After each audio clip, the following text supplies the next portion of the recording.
رسالة للشعب التركي.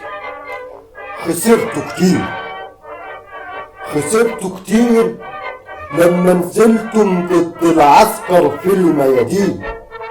كنتوا هتبقوا قد الدنيا زي ما بقى المصريين، والكفتة التركي هتعالج العمال والفلاحين، والشغل هيكتر لشبابكم جوه وزارة الزنازين، وامتحاناتكم راح تتسرب، راح تسبقونا بسنين، والجيش التركي راح يعجن للمكرونة أحلى عجين، وشي بسكوت وشي بتفور وشي منافذ للتموين وشي مشاريع قومية كبيرة.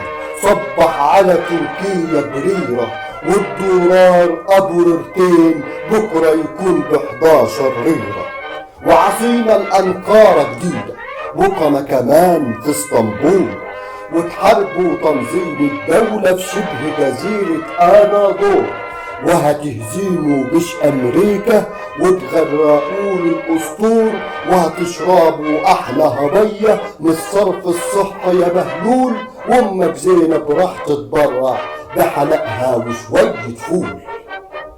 ورسالة العسكر تركيا هي لمت ولا ايه؟ هي لمت ولا ايه؟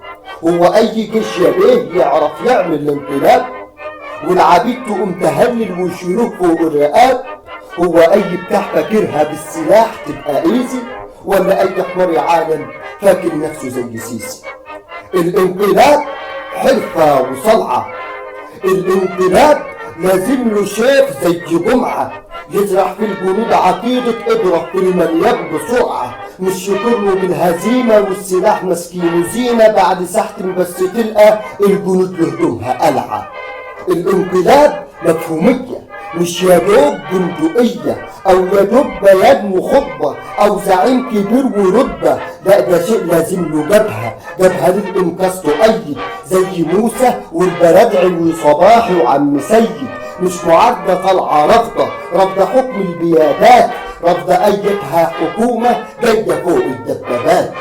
الانقلاب فن الدراسة لازم تتعلم يا طيب، لازم له شوية قداسة قصد وادرس وطيب، لازم له شوية دقون قلبها حقد ومطامع، مش قلوب جاية تضحي تحت عجلات المدافع، مش أذان في الجوامع استمروا في الشوارع استمروا في الشوارع. الانقلاب عاوز دماغ مش أونطة، الانقلاب لازم له شاشة ويا شرطة، مش إعلام طالع يعارض، مش شرطة طالعة تجاهد وتكلبش كل انقلابي أو عامل ليها مساند.